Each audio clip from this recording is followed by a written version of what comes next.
Olá, você está escutando Escovando Bits, o podcast da Codecom. O tema do episódio de hoje é Vida Além do Código. Vamos discutir um pouco sobre a importância da saúde mental, o que podemos fazer para tentar evitar um possível burnout e como podemos olhar para a nossa vida além do que o nosso trabalho é. Vamos discutir como mitigar esse problema e promover um ambiente de trabalho mais saudável e sustentável. Eu sou o Gabriel Nunes, organizador da Codecom e apresentador do Escovando Bits. Eu sou o Alexandre, CEO da Alp Soluções.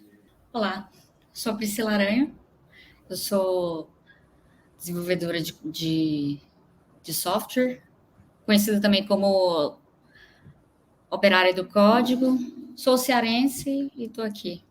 Eu sou o Bruce, eu sou psicólogo, infelizmente atendo alguns desenvolvedores, eu infelizmente não está nessa frase à toa. Como a Pri, sou cria da pós-graduação, o que quer dizer que a nossa saúde mental está prejudicada.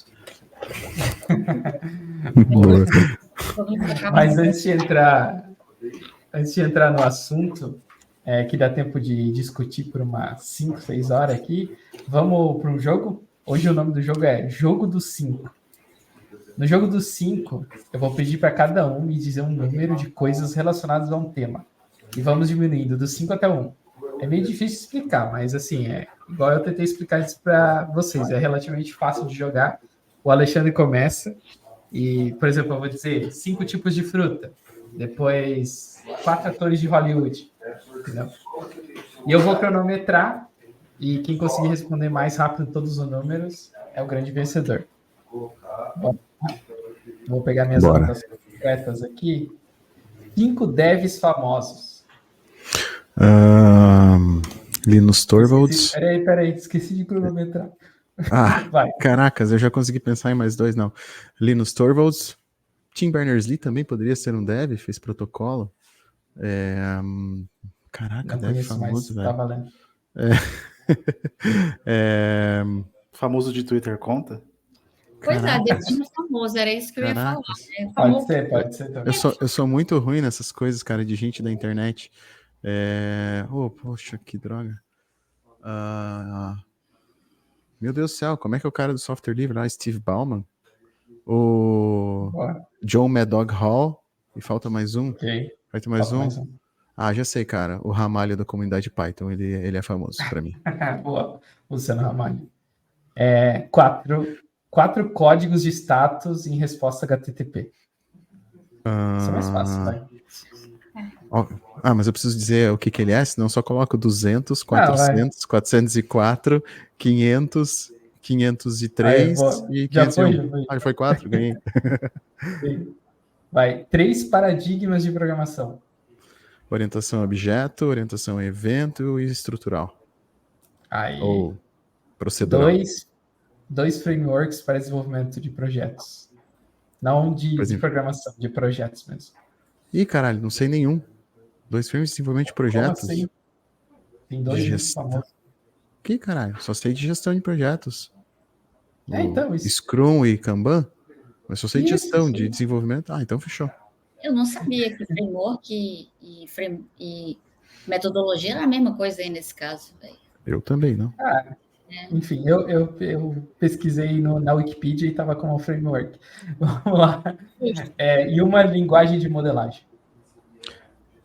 O ML. Boa. Praticamente deu 2 minutos aqui, 1 minuto e 55, mas como eu atrasei um pouquinho para cronometrar. Então guarda aí teu número, Alexandre, 2 minutos. Tá, agora vamos no Bruce. Ele vai começar bem fácil, assim, tipo, diga as 5 principais estruturas de código de análise de filas, tá ligado? Vamos lá. Vai, 1, 2, 3 e valendo. 5 startups. Nossa, WeWork. Pera, mas que foram startups em algum momento ou tipo, tem startups até hoje? A gente chama de startup, então a WeWork, a Nubank foi em algum momento. Caraca, eu não vou se lembrar nenhuma agora que eu... Aquela de delivery. Startup, que é pior ainda. A Pri querendo ajudar. Cara, eu não tenho mais vaga ideia. Todos os bancos digitais. Serve Aquelas qualquer de um deles? entrega. Tá. Então, o Inter, como é que é o nome daquele que é amarelo? Que eu acho estranho, inclusive, a logo deles. O Will? Will, eu acho a fonte deles horrível, inclusive. Vai, 4 mais 1. Caraca, eu não sei de verdade. Um lugar onde a gente pede comida, certo? Nossa, iFood. Como? Claro que pode, velho. Cara, qualquer empresa. Startup. Não, mas tu podia ter dito qualquer coisa, cara. Todo mundo foi startup uma hora. Não sendo empresa centenar. Startup é basicamente empresa de tecnologia. Tá, vai lá. Agora, 4 números do Pi, na sequência, assim. 3, 1, 4, 1. Boa. Acertou. 3 cargos da área de software. 3 cargos da área de software? PO, PM e, sei lá, TechTL? PO, PM é a mesma coisa, né? Não? Não, é diferente. Não. Product Owner e Product Manager são diferentes. Tem funções diferentes. E Tech Lead, então. Às vezes a gente acumula função, mas não era para ser assim. 2 sistemas operacionais. Pô, você foi legal aí. Linux e Windows. Me recuso a falar o do Jobs. Então. Eu só escutei um aí. Um banco de dados. Desculpa, não escutei. Um banco de dados. Um banco de dados? O que foi vazado dos 200 milhões de brasileiros que agora todo mundo tem acesso a nome completo, CPF e... Qualquer um tem acesso aos dados de todo mundo. Você acha que essa é a resposta válida? Eu acho que é, cara. Tá, beleza. Deu 2 minutos e 37. Nossa, é muito perder isso fácil. Aí, ó. Não, cara, mas assim, o Gabriel esqueceu de falar, cara, como a tua última resposta ela foi criativa, tu ganhou um bônus de 40 segundos, tá? Na verdade, deu 1 minuto e 57 segundos, tá? É o teu placar. Incrível. Muito bom. Tá, você é a Pri agora, vai lá. 5 linguagens de programação. 5 linguagens de programação. Ruby, Elixir, Java, JavaScript. HTML não vale, não. Eu ia falar HTML. HTML não vale, não. Não. Isso é chave, velho. O que mais? Aí, boa. 4 protocolos de internet. Protocolo de internet, velho. Esse nem eu lembro. 4? PPC? Não, né? Nada a ver, né? Isso qualquer protocolo de comunicação vale, acho. Acho que IPv4 e IPv6, não lembro mais de nada, velho. Não trabalho com isso. Não lembro, não. Next. Começa com H. HTTP. H? Puta merda. HTTP, FTP. Pronto, aí, fechou. Ó, isso aí. Vai, 3 comandos Unix. 3 comandos Unix. CD, MKG, LS. Fechou. Aí, boa. 2 tipos de arquitetura de software.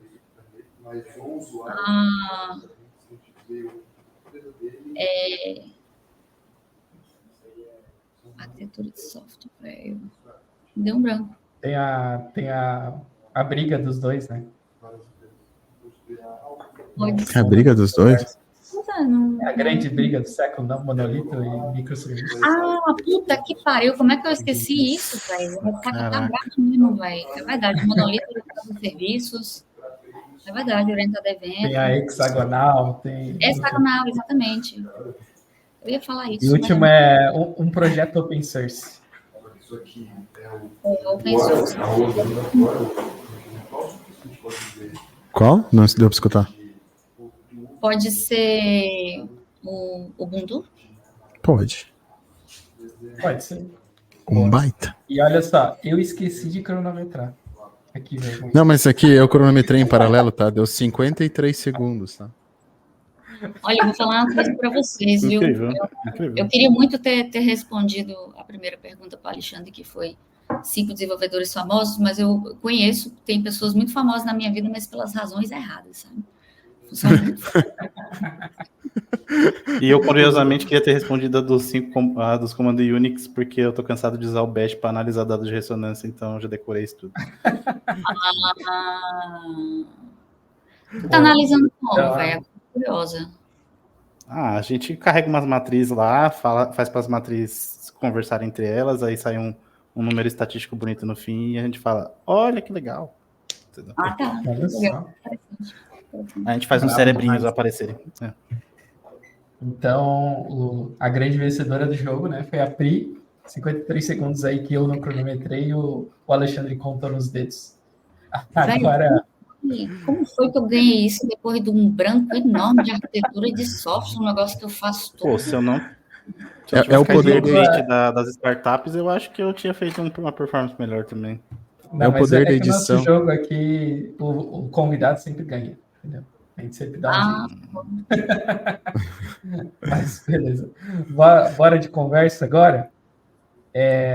Assim, a primeira pergunta que eu coloquei aqui, inclusive, é uma que eu queria saber para mim, que assim, a gente tá o tempo todo querendo evoluir na carreira, ser promovido, ter um salário melhor, ter uma vida melhor, sei lá, pelo menos eu quero, né? Talvez nem todo mundo queira, mas enfim. Mas junto disso sempre vem uma cobrança em si mesmo, né? Em trabalhar mais, entregar mais. Como vocês acham que pessoas desenvolvedoras têm que lidar com isso? E como ter uma vida além do código, né? Como não ficar atolado no trabalho, né? Como vocês acham que a gente podia trabalhar isso? Posso começar com essa? A galera esquece que as pessoas vêm de contextos diferentes, né, cara? Então, assim, essa é uma régua que é muito cruel de medir, né? Tem gente que teve que se preocupar em colocar comida dentro de casa, né? Eu vim de uma família privilegiada, sou uma mulher branca, né? De uma condição financeira boa. Eu só me preocupei em estudar, né? É meio complicado, assim, você ficar, né, se cobrando dessa maneira. E, além disso, também, além da sua própria cobrança, né, tem também a questão da empresa, né, de colocar uma pressão para você estar fazendo mais e fazer mais e vestir a camisa da empresa, e é todo mundo uma família. E eu sofri uma pressão muito grande por ser mulher, por ter um currículo muito bom, né, afinal, formada no ITA, das startups querem me usar como token, né? Usar a minha imagem para gerar um marketing para a empresa. E isso para mim foi foda, porque além de ter aquela correria, aquela cobrança de sempre estar fazendo mais, eu ainda tinha que, fora do meu horário de trabalho, estar envolvida na comunidade, participar da comunidade de alguma maneira, né?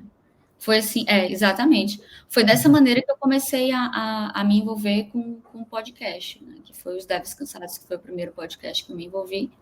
E foi por conta de uma pressão fodida da empresa que eu trabalhava na época da pandemia. Porque não bastava só eu estar produzindo para um caralho, sabe? Ganhando super mal, porque mulher, nordestina, né? Mão de obra barata importada do Ceará. Eu ainda tinha que sabe, ser referência para poder atrair pessoas para a empresa, velho.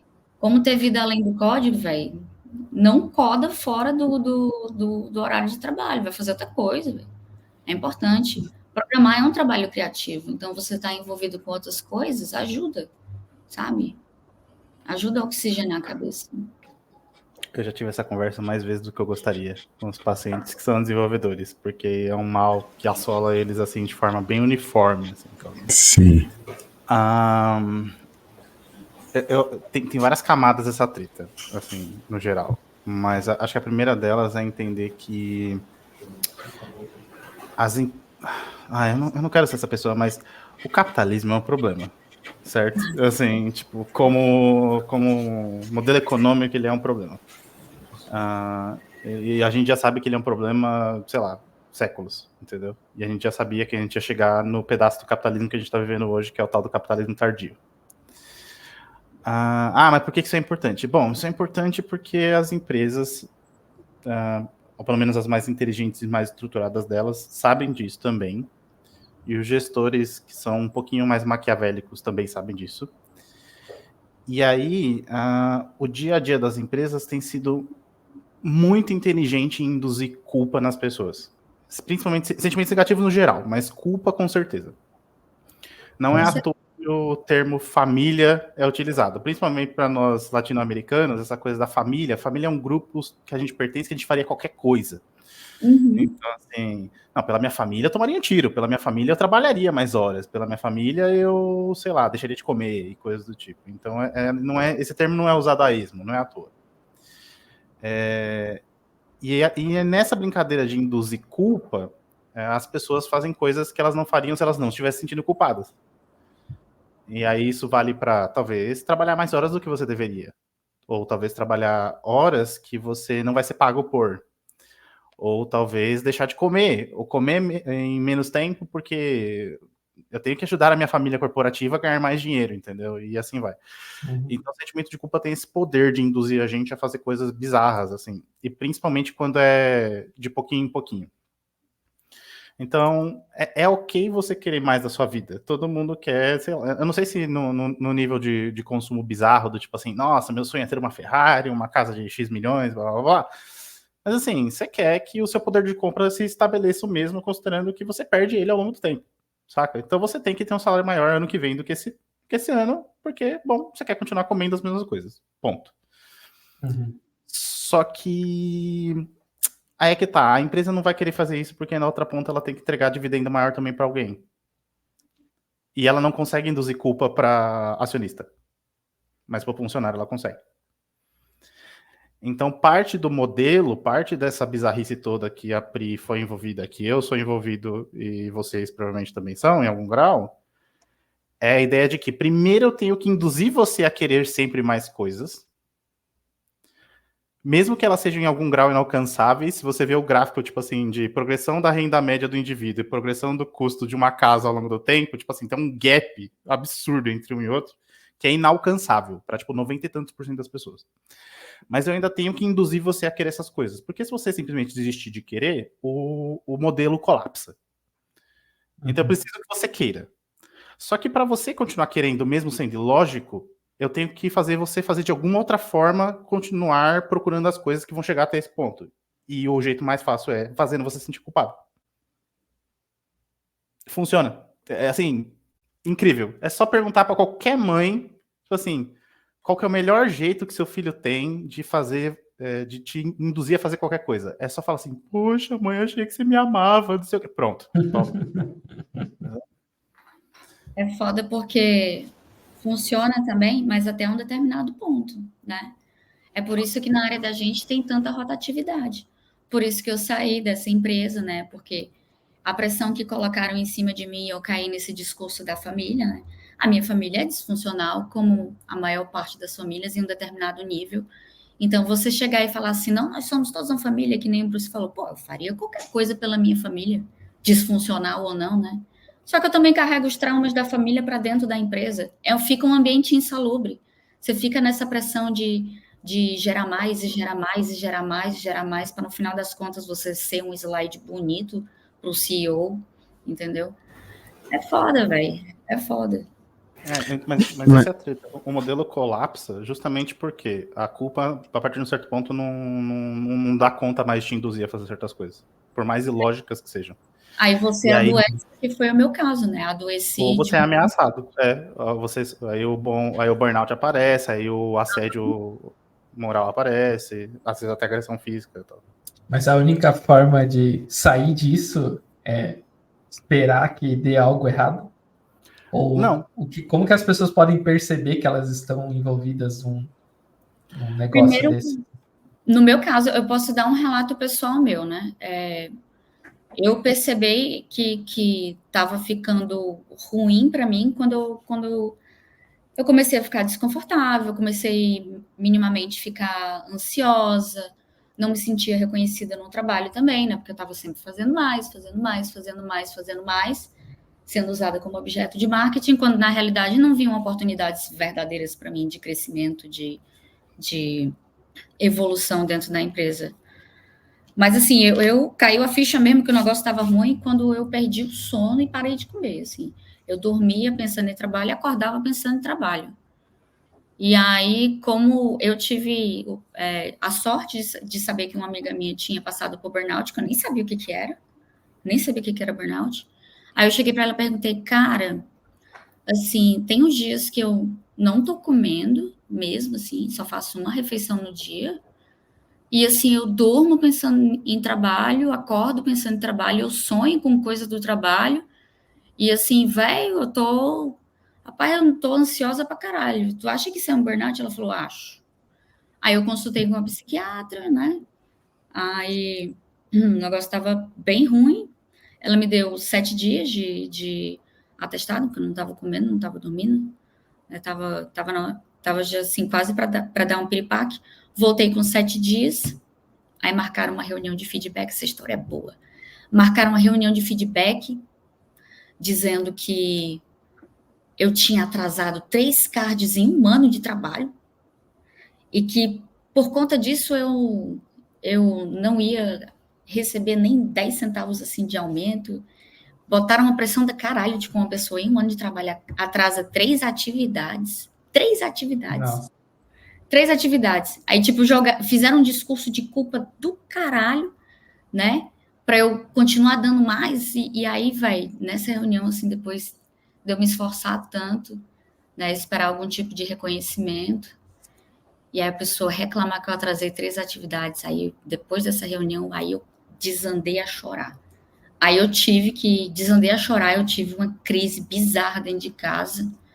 Ainda bem que eu tava dentro de casa, né? Passar essa vergonha melhor dentro de casa. E aí eu não voltei pro trabalho, falei com a minha psiquiatra, ela deu mais 7 dias. Só que aí já era tarde demais. Tinha acabado com a minha imunidade e eu fui bater na UTI por conta de pneumonia viral, porque a minha imunidade não aguentou, assim. Não aguentou a pressão. Respondendo a sua dúvida, Gabriel, um negócio assim, você precisa chegar no nível do que a Priscila chegou? Não. Não, você não precisa. Uhum. Só que o que é mais maquiavélico no processo do desenvolvimento do burnout é que, tipo assim, a pessoa não nota. Não nota. Eu só descobri porque uma amiga minha falou que tinha passado por isso, né? Aí eu consegui, assim, fazer algum movimento mas não funcionou, infelizmente, né? Então, assim, vamos tentar clarear para quem não tem ideia do que está acontecendo. Eu nunca ouvi falar dessa palavra, ou se ouviu, acha que é só mais um termo em inglês corporativo chato, desgraçado. Então, assim, burnout, classicamente, tem 3 eixos que você tem que ficar atento, tá? O primeiro deles é o que a gente chama de despersonalização, já explico o que é. O segundo é exaustão emocional e o terceiro é falta de realização profissional. Esses são os 3 clássicos. A falta de realização profissional é tipo assim, eu sinto que eu não consigo mais fazer as mesmas coisas, ou eu sinto que eu não rendo mais do mesmo jeito, minha produtividade foi pro saco. Muito produto de eu não tá dormindo bem, de eu não tá comendo legal, de eu não ver minha família, de eu não sair de casa, de eu não tomar sol na cara. Entendeu? Então... Check.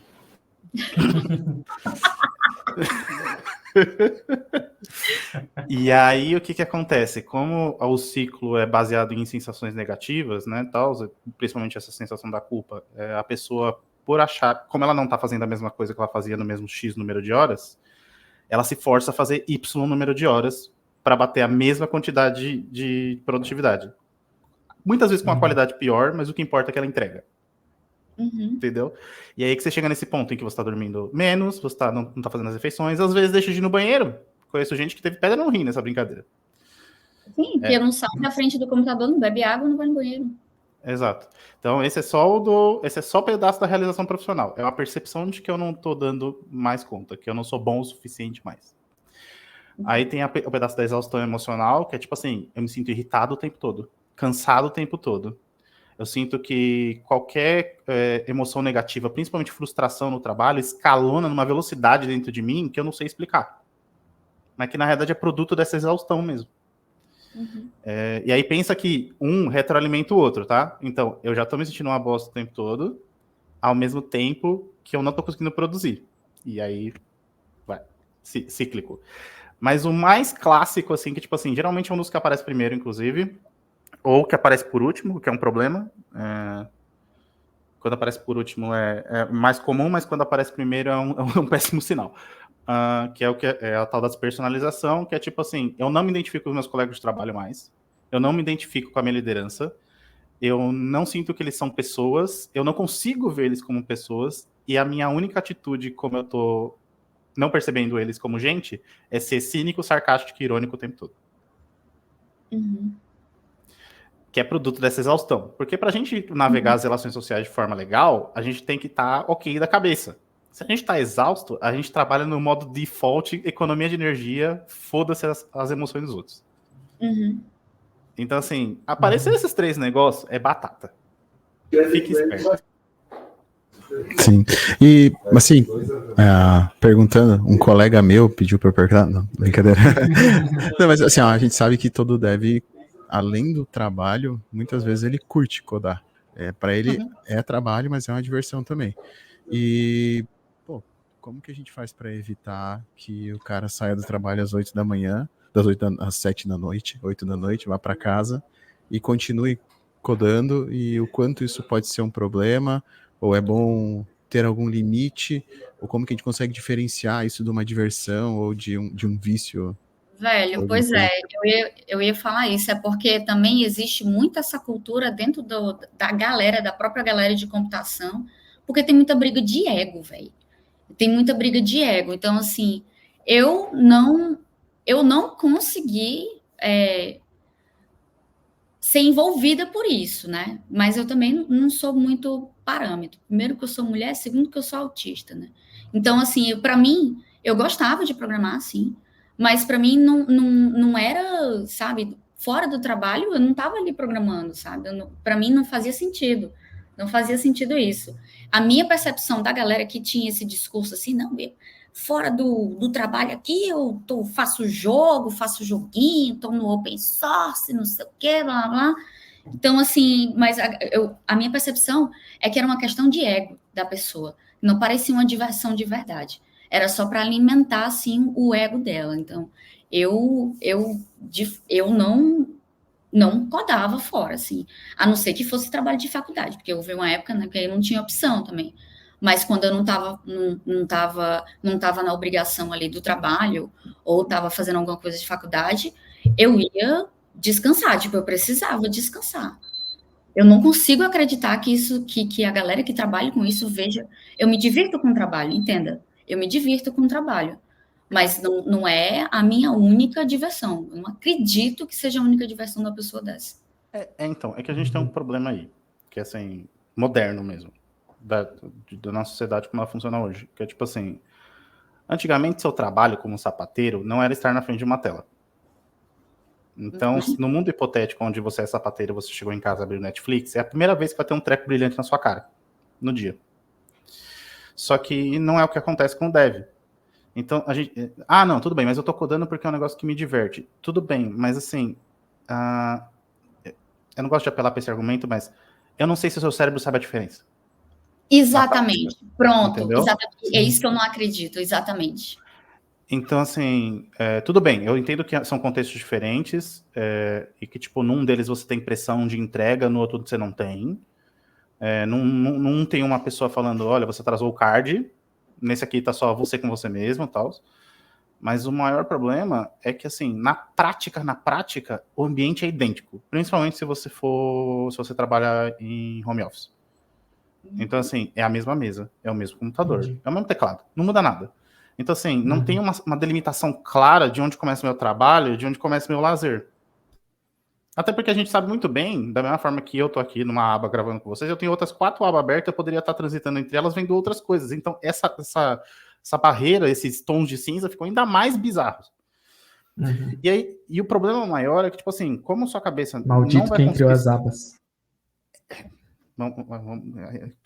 Enforque esse cara. Mas assim, então, eu acho que o maior problema é essa questão da diferenciação. Isso, assim, exclusivamente pensando na vida do dev. Mas tem um outro elemento que é, tipo, da tela brilhante na sua cara mesmo. Então, tipo assim, humanos evoluíram, foram selecionados no ambiente onde tinha a luz do sol 12 horas do dia. E aí agora você está submetido a telas brilhantes, talvez 16, 18. Então, assim, isso estica, isso mexe com toda a cronologia biológica, e aí você já obrigatoriamente está fudendo o seu sono, você está fudendo provavelmente os seus horários que você sente fome, porque isso está relacionado com o nível de atividade ao longo do dia. Então, assim, no mundo ideal, que não é o mundo real muitas vezes, mas assim, no mundo ideal, que é o que eu recomendo para meus pacientes, eu me esforço para forçar eles de alguma forma a fazer isso. Tem atividades fora da porra do computador. Mas eu gosto de codar. Não, show. Senta no fim de semana e coda 2 horas num bagulho que você acha legal. Vai lá brincar do seu open source sábado, entendeu? Mas, bicho, tu acabou de trabalhar 12 horas naquela empresa abusiva desgraçada que você trabalha. Você ainda vai me passar mais 6 horas na frente do PC? Pois sabe? Eu acho que é isso. A galera realmente não sabe a diferença. Não sabe a diferença, velho. Não sabe. Vai ver um filme, tá ligado? Vai andar com o cachorro, vai fazer atividade física, pelo amor de Deus, qualquer negócio. Pô, isso é uma parada que eu tenho muita dificuldade de achar coisas para fazer, assim. Queria tentar achar algum hobby, sei lá, alguma coisa. Mas mas como é que eu vou achar um hobby? Vou abrir aqui uma aba no YouTube e vou gastar 12 horas da minha vida procurando um, entendeu? Exatamente, eu fico nessa, assim, tipo, o que fazer, sabe? Então, eu sei que a comparação é tosca, mas assim, a gente tem modelos animais para transtornos psiquiátricos, certo? Doenças mentais no geral. E um dos mais sólidos, assim, é o modelo de depressão. Então a gente pega um rato, a gente bota ele numa gaiola com a rotina exatamente sempre do mesmo jeito. E ele não tem nenhum tipo de recreação, batata, ele vai deprimir. Entendeu? Mas por exemplo, pouca coisa que você coloca um rolinho de papel higiênico dentro da gaiolinha do rato, só para ele ficar comendo o negócio ou passando dentro do negócio, por alguma razão ele fica mais feliz, saca? Então, o problema do dev especificamente é que assim, a atividade que você está fazendo na frente do computador fora do horário de trabalho, ela é uma atividade geralmente uma lateral brilhante, sentado, fazendo um negócio que come sua mente sem necessidade. Então, se você puder dar preferência para coisa que você se mexe, que você sai da sua cadeira, já é lucro. Nem que seja não, eu saí da minha casa para ir comer num lugar. Não, da hora, mas você saiu daí. Entendeu? É sobre enriquecer a sua rotina com coisas que não envolvam um computador. De preferência. Tá? É testar. Gabriela, é testar, se liga. Testa, vai fazer alguma coisa diferente, sabe? Eu, por exemplo, eu testei várias coisas. Não preciso tá fazendo a mesma coisa o tempo todo, porque eu fico entediada também. Então, eu já fiz polidense, já fiz capoeira, já fiz aikido, entendeu? Já fiz arco e flecha. Meu irmão vai fazer alguma coisa diferente. Testa. Show. E se a gente for pensar, tipo, numa questão organizacional, né? O que uma empresa que legitimamente queira resolver esse problema, né? O que ela pode fazer para mitigar isso, para tentar deixar as pessoas mais felizes e mais produtivas? Eu sei que aí entra uma questão que o Bruce falou, né? Que aí vira aquela lavagem cerebral de você tem que produzir mais. Como deixar ela mais feliz, mais produtiva no ambiente de trabalho e, consequentemente, a gente ter menos rotatividade de pessoas mais genuinamente felizes, né? E menos estressadas e tal. Eu tenho como pontuar isso, tá? Infelizmente, a gente vive num capitalismo. Vamos pensar num modelo capitalista, né? Porque senão seria uma sugestão irreal, utópica, né? Velho, as empresas não são orientadas a dados. Elas não são. Não são. É baseado no que um acha do outro. Se for puramente orientado a dados, deixa se está produzindo, está ali, está bom, o funcionário tá suficiente, porra, acabou. Né? Dá um orçamento para todo mundo para fazer terapia, dá um orçamento para fazer exercício físico e não fica nessa pressão de mais e mais e mais e mais. O cara está entregando. Olha dados, sabe? Olha os dados. Porque se você continuar nesse discurso que tem de fazer mais e mais e mais, se você realmente olhar para os dados a longo prazo, aquele funcionário que passou um tempão ali para aprender como é que a empresa funciona, que está entregando, que agora que está no pico de produtividade, entendeu? Se você continuar com isso, o cara vai sair. Então, assim, o que acontece é que a galera quando está no pico de produtividade, sai da empresa porque não aguenta essa pressão, sabe? Então, assim, porque não aguenta. Então, é um modelo que não funciona. Olha para dados. Eu tenho um caso aqui do... Faz o que quiser, entendeu? Eu tenho o caso aqui da empresa que eu trabalho, tipo, é muito de boa, assim, o trabalho, sabe? Tipo, não existe essa pressão, assim, pô, sei lá, a gente tem as metas, obviamente, de entregar as coisas, mas se não der, tudo bem, a gente ajusta, faz o teu tempo, e a própria liderança trabalha isso, assim, também, né? Teve várias tarefas que eu peguei, que hoje eu não trabalho efetivamente como dev. Daí, às vezes, eu peguei tarefa de dev, né, para codar, e fazia tempo que eu não codava, e, pô, eu sofria ali até pegar o ritmo, né? E o cara, não, faz o teu tempo, termina semana que vem, ou pega outra tarefa no meio do caminho. Sabe, eu acho que esse papel do líder entender também, né, de não ficar nessa cobrança e eu acho que tem que vir de cima, de cima, de cima, de cima, de cima. Eu tenho uma coisa para pontuar. Eu acho que não é exatamente de cima, de cima, de cima, de cima, né? Porque nesse modelo de startup brasileira que a gente vê aqui, você vê uns meninos velhos, umas crianças, cheias de dinheiro, entendeu? Que não sabe o que está fazendo. Então, assim, a maior parte dos problemas que eu tive foi de liderança, de gestão, por conta que eram pessoas que não tinham nenhum tipo de treinamento com liderança e gestão. Então, assim, é uma galera que não sabia o que está fazendo, né? Começa por educar. Meu irmão, se você é um líder, vai fazer cursos de liderança, vai fazer cursos de comunicação, de gestão de pessoas, entendeu? De team topologies, de comunicação não violenta, né? Porque o que a gente vê a maior parte dessas pressões que eu recebo são de líderes que não são preparados. Porque se você racionalizar isso, o cara está fazendo uma estupidez, está colocando pressão no funcionário que é bom, o funcionário não vai aguentar e vai rodar, né? Sim. Bom, pensando nos dois exemplos que vocês me deram, assim, o bom e o ruim, teoricamente, eu acho que assim, tem coisas que a empresa pode fazer no nível corp e tem coisas que ela pode fazer no nível micro ali, gestão direta, talvez. No nível corp, isso que a Priscila falou é batata. Então, tipo assim, pô, você tem a opção de liberar o Gympass pro seu funcionário? Legal, libere, incentive ele a usar ele, tá? Por favor, pelo amor de Deus. Você tem programas de incentivo de saúde mental internos? Não sei se necessariamente, tipo assim, ter uma psicóloga da empresa, mas com certeza, tipo assim, vocês têm palestras de conscientização de como essas doenças, principalmente relacionadas ao trabalho, funcionam? Para as lideranças e para as pessoas na ponta? Seu RH está preparado para receber uma reclamação de alguém que está sofrendo um assédio, sofrendo de um burnout, alguma coisa do tipo? Ou se o cara chegar lá, você vai anotar isso numa ficha e acabou o problema? Porque se for o caso, você está acabando a sua própria cova. Entendeu? Então, no nível corp, é incentivar tipo, ações de saúde, promoção de saúde no geral. Então, atividade física, comer bem. Se você tem a opção de ter um cardápio da empresa que é mais saudável, é melhor do que você ficar comprando pizza e iFood pros caras, entende? Talvez não seja o que eles queiram de imediato, né? A gente concorda. Mas no médio e longo prazo, com certeza ele sai perdendo e você também, porque seu funcionário vai ficar mais doente, se ele vai ficar mais doente, ele pega mais atestado, se ele pega mais atestado, ele trabalha blá, blá, blá, blá. Isso no nível macro, corpo. No nível direto, cara, a maioria esmagadora das lideranças que estão aí fora estão despreparadas. A Pri tá 100% certa nessa brincadeira aí. Então, tipo... E não é nem no sentido de, o cara, pô, se ele assumir uma posição de gestão, ele tinha que fazer um MBA, saca? Qualquer coisa do tipo assim. Pô, isso seria um mundo show, entendeu? Assim, porque a maior parte do mundo tech, os caras de gestão são de tech, da área técnica, e então, tipo, eles manjam porra nenhuma de como pessoas funcionam. E eles trazem essa cultura, inclusive, né? Porque para ele era normal de tal forma, então ele também vai cobrar de tal forma, porque é normal, né? Exato, mas isso assim, eu acredito que é profundamente produto de completo desconhecimento de como os seres humanos funcionam.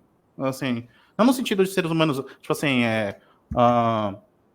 mente, cérebro, blá, blá, blá. Tô falando assim, no nível de, cara, qual que é o mínimo que um ser humano que não tá completamente fudido da cabeça precisa? Sabe? Então, na maior parte dos casos, esmagadora, os chefes não têm ideia do que isso significa. Muito produto de que eles às vezes também estão passando por um burnout bizarro, e eles também não sabem identificar, e logo eles também não identificam nos funcionários. E aí é importante lembrar que uma das características que eu mencionei é o tal do cinismo. Então o cara fica absurdamente cínico e sarcástico e irônico com os funcionários, e os funcionários também estão exaustos, vão fazer o quê? Ser sarcásticos, irônicos e cínicos de volta. E aí o ciclo se perpetua infinitamente, e ninguém detecta essa porra. E aí, quem seria, em tese, o departamento responsável por interromper este ciclo infinito de desgraça seria o RH. Porque ele teria que fazer um mapeamento de cultura, tem que ver como é que está o clima organizacional, blá, blá, que são coisas sérias, mas que muitos RHs não levam a sério. E aí, qual que é a treta? O RH deveria identificar isso e falar assim, ô galera, eu notei que vocês estão meio tóxicos um com o outro, sabe? Não achei legal esse rolê. Então, tipo, aí faz um treinamento, dá uma orientação, oferece talvez um serviço extra pensando nas condições da empresa. É por isso que eu digo, a galera está despreparada num nível, em startup principalmente, em nível geral, é todo mundo despreparado, assim. E mesmo quando está entrando o dinheiro, eu vejo que não existe uma preocupação em educar as pessoas, em preparar, em qualificar. Então, você vê uma galera despreparada de uma ponta a outra, velho. É complicado. O que eu noto, olhando de outra parte aqui, né? Eu tenho uma empresa pequena, então tem gente abaixo de mim, e a gente sempre tenta filtrar um pouco o desespero do cliente para não chegar na equipe, né? Porque eventualmente acontece do pessoal aqui notar que a gente está sofrendo uma pressão para alguma determinada entrega. A gente nota que isso afeta o pessoal aqui, que muitas vezes eles querem entregar também, mas a gente tenta criar uma barreira de isolamento. Isso às vezes é possível, isso às vezes não é. Então, numa empresa pequena, eu acho que às vezes é mais difícil você fazer esse filtro, né, de tu não conseguir transparecer para o teu funcionário, para o teu dev, ou para os membros da tua equipe, porque não são só essas áreas de atuações, essa pressão. Numa empresa grande, acho que às vezes fica mais fácil, porque de você até o cliente, às vezes tem N pessoas que já definiram as atividades e etc, né? Mas eu pergunto assim, essa questão de como a empresa ter conhecimento disso, distribuir formulários informando sobre a doença ou fazer uma pesquisa interna, já um caminho inicial para conseguir mapear isso de maneira, eu digo assim, de maneira genuína, porque uma coisa é tu fazer uma pesquisa lá, não vamos falar o nome lá da pesquisa sobre melhores lugares de trabalhar, né? Mas uma coisa é tu fazer uma pesquisa dessa e ter um mapeamento que depois é engavetado, né? Mas assim, que perguntas talvez poderiam ser feitas, né, para que a gente conseguisse talvez, tipo assim, putz, a gente tem um problema aqui que a gente nem sabia que tinha, sabe? Existem diversos tipos de metodologias de fazer essa pesquisa de clima organizacional, né? Mas realmente o que eu vejo, assim, é que a galera não sabe o que fazer com essa pesquisa. Por quê? Porque precisa educar, precisa qualificar para isso, entendeu? Isso é um assunto de RH. Se for uma pessoa preparada, ela vai saber que ações tomar baseada nessa pesquisa. Então, assim, não é a minha área de expertise, mas existe e é possível. Só que precisa ter vontade na empresa também, né? Precisa a empresa entender, como eu falei, se for uma empresa que realmente é orientada a dados, percebe que esse tipo de, quando você atua em cima disso, pesquisa e atua em cima disso, os funcionários felizes, eles vão render mais, eles vão produzir mais. Mas dá para fazer, velho. Dá para fazer, assim. Tem que pesquisar, né? Procurar alguém que saiba fazer. Assim, é que depende do tamanho da empresa que a gente está falando. Se você é uma empresa pequena, isso é infinitamente mais detectável, mais veloz, assim, do que se você é uma média e grande porte. Quando você é uma empresa pequena, que você conhece todos os seus funcionários pelo nome, você sabe onde eles moram, sabe? Às vezes são seus amigos pessoais. Trabalha, senão eu vou te buscar em casa. Aí, tipo, é mais simples. Você nota que, tipo assim, fulano tá X dias, ele tá sempre de mau humor, sabe? Ou ele tá sempre irritadiço. Ou toda vez que você dá uma suave pressionada nele perguntando, fulano, tal negócio... Você pergunta na boa, assim, fulano, tal negócio, como é que tá? Tipo, você me dá uma atualização. Ah, caralho, toda hora! Você vê que é desproporcional, entendeu? Isso é facilmente identificado. No nível corporativo, como você tem mais camadas nessa pirâmide hipotética aqui, na realidade isso vai sendo amaciado e as arestas dessa informação de que está dando errado vai desaparecendo conforme vai subindo. porque o gestor, muitas vezes, ou não sabe identificar, ou ele não quer resolver o problema, porque resolver o problema implica que a produtividade vai pro saco. Uma coisa que eu vi, às vezes, implementar em alguns lugares, que no começo eu sempre achei que era balela, né? Mas depois eu achei uma coisa interessante, e principalmente quando isso é levado a sério, que é aqueles mapas de humor, né? De você começar o seu trabalho dizendo como você está se sentindo, independentemente se é sobre a tua relação do trabalho, ou se é como você está se sentindo dentro de você, né? Tipo, como é que você está se sentindo com você mesmo. E eu vi vários lugares e empresas com as quais a gente trabalhou como consultoria, ou como cliente mesmo, né? Que isso funcionava muito bem quando isso era levado a sério. Tinham alarmes automatizados, tipo assim, um funcionário 3 dias chegou se sentindo mal, alguém ia lá e tentava fazer uma intervenção para entender o que estava acontecendo. Se era algo da empresa que podia ser resolvido no âmbito organizacional, se era algo pessoal que podia ser resolvido com o auxílio da empresa, ou não. Aí, infelizmente, não tem muito o que fazer, né? Você faz o encaminhamento, mas eu achava que era uma solução interessante. Sim, mas isso é uma versão... Bem interessante. Bem interessante. Se o líder chegar e perguntar assim, não, 3 dias o cara chegou se sentindo mal, tem alguma coisa que eu possa fazer? Precisa de alguma ajuda, que nem você falou? Se o cara tomar uma ação, o problema é quando isso acontece e não tomar ação. Então aí, sabe, ninguém leva a sério. Uma coisa que eu queria falar que é interessante, que fazem muito em manutenção de aeronaves, né? Porque, por exemplo, um mecânico de aeronave, o cara tem que estar atento, ele não pode estar sujeito à fadiga, não pode estar com nenhuma questão emocional, porque se ele não estiver atento no que ele está fazendo, pessoas vão morrer, né? Uma coisa que faziam, é um pouco mais complicado, mas é que eu achava interessante.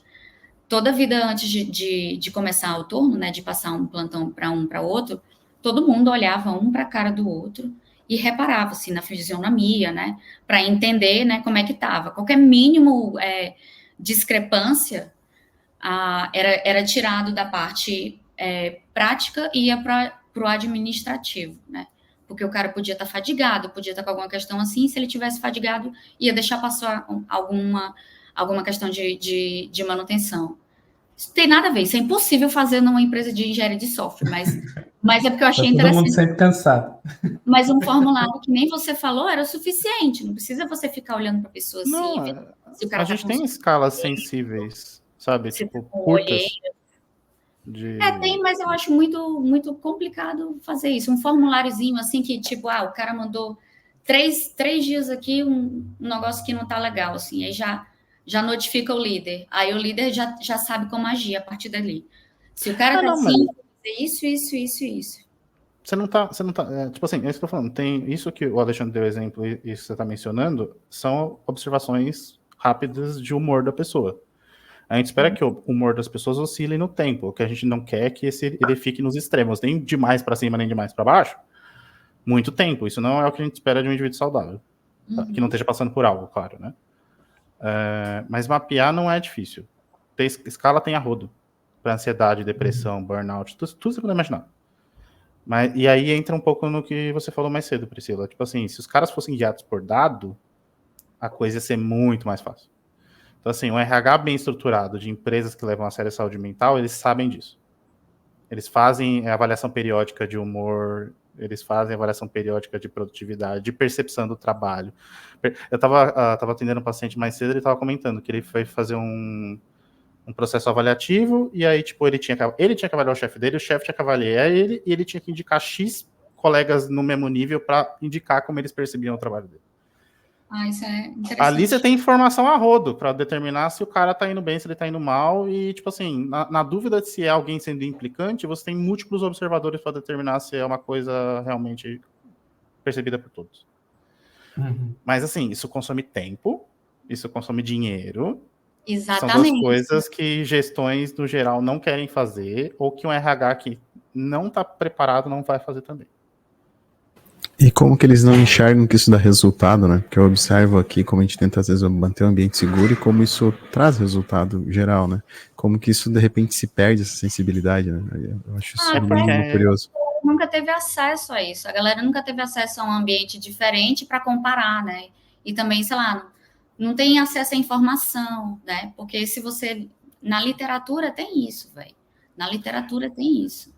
É porque muito desses ambientes que eles dependem, no sentido de performance, de entrega mesmo, de que as pessoas estejam agindo de forma insana 24 horas por dia. E não é força de expressão, é insanidade mesmo. Porque, assim... Insanidade. Nem olho para nada, só.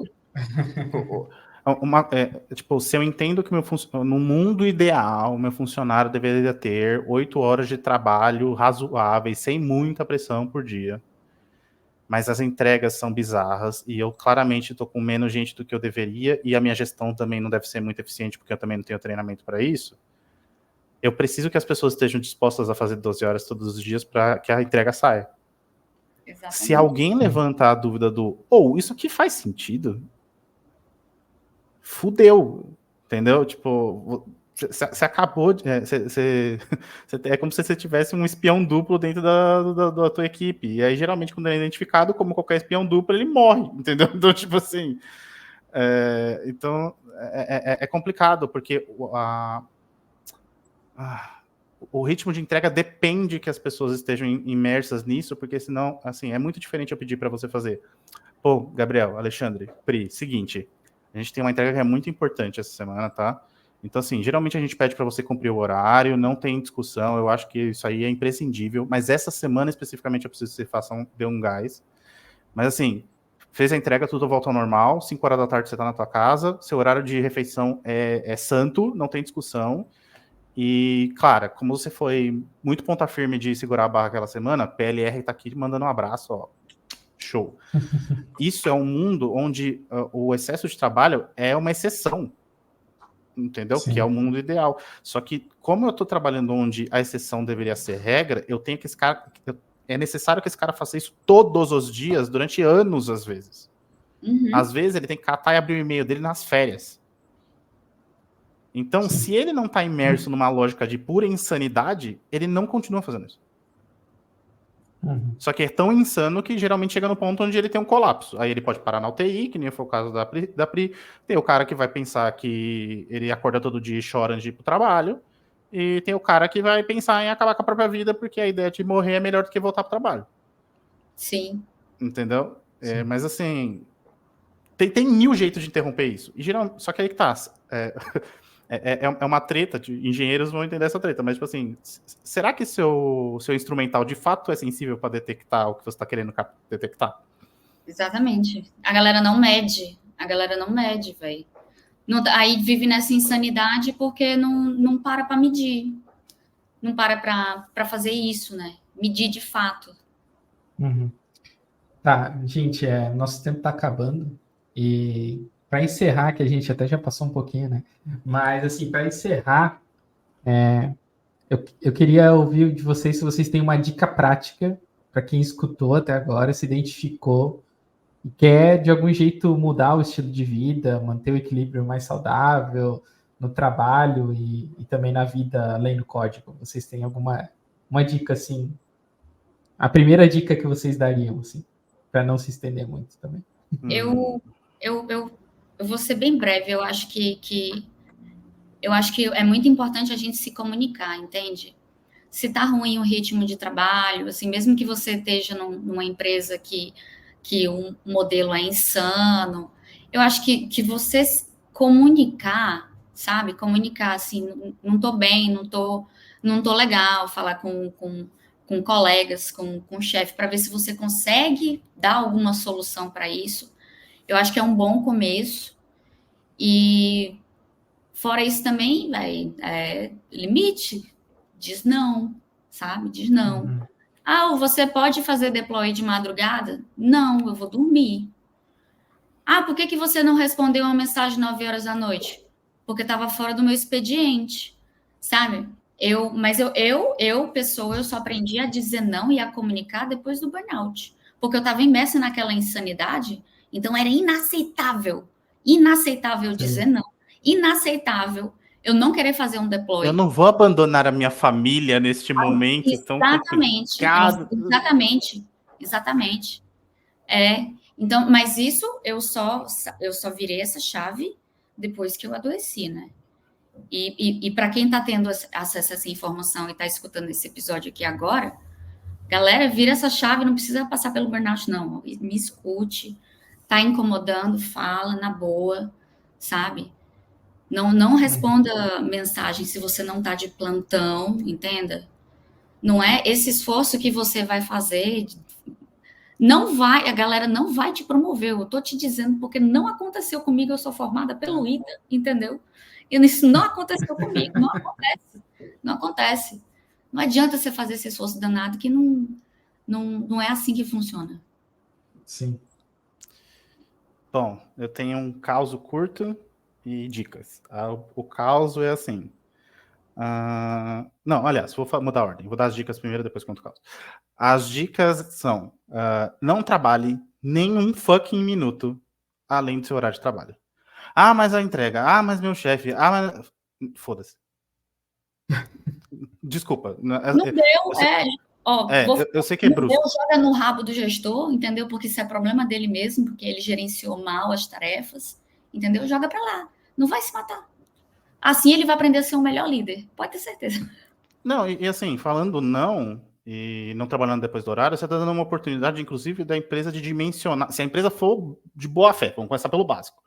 Se ela for uma empresa de boa fé e de fato está preocupada com o que está acontecendo, ela vai ter uma verdadeira oportunidade de entender que a equipe está subdimensionada, que talvez o trabalho esteja superdimensionado, que as condições de trabalho não são legais, que se a entrega não está chegando é porque está faltando alguma coisa. E exatamente. Deixa eu te contar um segredo. As porcaria das empresas só entendem quando dá errado.